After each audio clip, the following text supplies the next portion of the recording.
Good evening, ma'am. This is our Building Personal Resilience mini vlog. What is your one challenging experience you have overcome in the past year?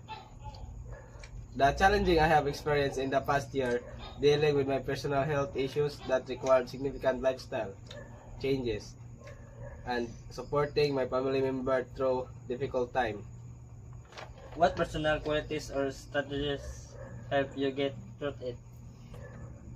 The personal qualities or strategies that help me get through it is my optimism and ability to find the silver lining in tough situations. What did you learn about myself during the time? I learned about myself during that time is I learned that I am stronger and more resilient that I thought than I thought.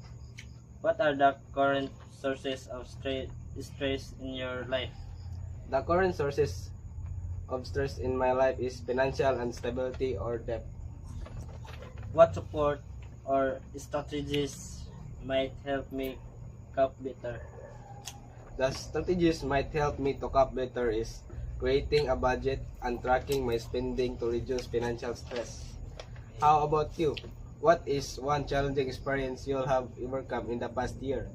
The challenging experience that I have past year is dealing with a difficult project at work with a tight deadline. What personal qualities or strategies help you get through it? The personal qualities or strategies help me is my determination, time management skills, and ability to stay calm under the pressure help me success. What did you learn about yourself during that time? I learned that I am more capable than I thought and that I can handle high stress situation effectively. What is the current sources of stress in life? The current sources stress in my life is workload, financial concern, and maintaining a healthy work-life balance. What support or strategies might help you to cope better? The support or strategies help me better is regular exercise, determination,